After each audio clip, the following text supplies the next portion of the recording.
할렐루야. 말씀의 진리로 참된 자유를 누리시기를 축복합니다. 이 시간에는 교회에 다니면 너무 하지 말라는 게 많아서 다니고 싶지 않다라고 말씀하시는 분들에게 답변을 드리겠습니다. 저는 이런 질문을 하시는 분에게 이렇게 반문하고 싶습니다. 교회의 여러 말씀이 누구를 위한 교훈일까요? 성경 말씀을 잘 읽어보시면 하나님의 말씀은 결국 내가 이 세상에서 어떻게 하면 잘 살고 행복하게 살 수 있는지에 대해서 알려주는 메시지입니다. 하나님의 말씀을 사람들이 안 지킨다고 해서 하나님의 거룩과 권위가 훼손되지 않습니다. 우리가 잘 지킨다고 해서 하나님이 이득 보시는 게 없습니다. 그렇죠?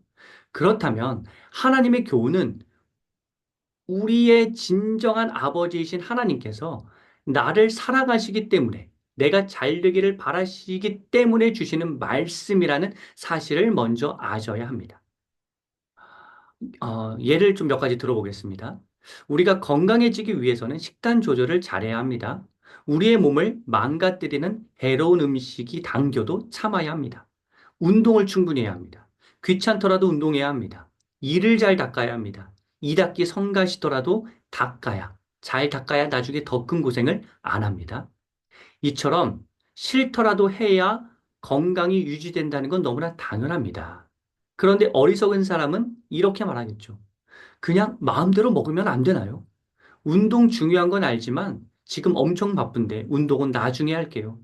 칫솔, 치약 들고 다니기 귀찮아요. 아니, 좀 내 마음대로 편하게 살게 두시지 왜 이렇게 규제가 많은가요? 이러한 태도로 살면 금방 건강을 잃고 말 것입니다. 금방은 너무 심했나요? 늦게라도 언젠가는 건강을 잃게 되실 것입니다. 지금은 편할지 몰라도 장기적으로는 삶이 망가질 게 분명합니다. 여러분, 술을 조금 마시는 게 건강에 도움이 된다고 알고 계시는 분이 있나요? 최근의 연구 결과는 다릅니다. 술을 아예 마시지 않아야 더 건강해진다는 연구 결과가 더 많아지는 추세입니다. 여러분, 담배를 피워도 장수하는 사람이 있다고요? 그건 지극히 극소수에 불과하지 않나요? 오히려 금연에서 더 건강해진 사례가 훨씬 더 많은데 흡연하고 싶으니 찾기 힘든 아주 소수의 사례를 찾아서 합리화하시는 게 아닌지. 이처럼 우리가 건강한 삶을 유지하기 위해서는 규제라고 느껴지더라도 지켜야 합니다. 하나님의 말씀도 이와 같습니다. 어떤 사람은 규제로 느끼실 수도 있겠죠. 하지만 하나님의 말씀은 우리가 정말 이 세상에서 건강하게 행복하게 살기를 바라시는 하나님 사랑의 마음이 담긴 교훈입니다.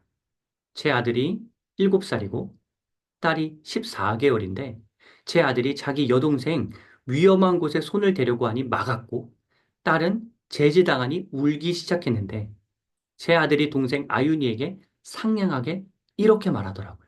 아윤아, 뭐라고 하는 게 아니라 사랑해서 알려주는 거야. 여러분, 하나님의 가르침은 제약이 아니라 사랑입니다. 저는 하나님이 말씀을 우리에게 가르쳐 주시는 방식도 얼마나 좋은지 알려드리고 싶은데, 하나님은 강압적이지 않고 인격적으로 친절하게 우리를 지도해 주십니다. 우리가 더 잘할 수 있도록 우리를 기다려 주시고 배려해 주시며 인내해 주십니다. 게다가 하나님은 우리가 잘 알아듣기 쉽게 가르쳐 주시는 최고의 교육자이십니다. 적절한 비유, 나의 상황에 딱 알맞은 이야기로 교훈해 주십니다. 여러분, 교회의 여러 가르침을 들으시면서 불평이 먼저 나온다면 귀찮다, 틀렸다 라고 반응하시기보다 그동안 내가 너무 어두운 세력에 오랫동안 노출되어서 나를 위한 사랑의 말씀을 잘 받아들이지 못하는 게 아닌지를 생각해 보시면 좋겠습니다. 교회에 다니시면 하나님의 말씀대로 사시면 우리는 더 건강해질 수 있습니다. 더 행복해질 수 있습니다. 하나님 사랑이 가득 담긴 말씀의 자리로 여러분을 초대합니다.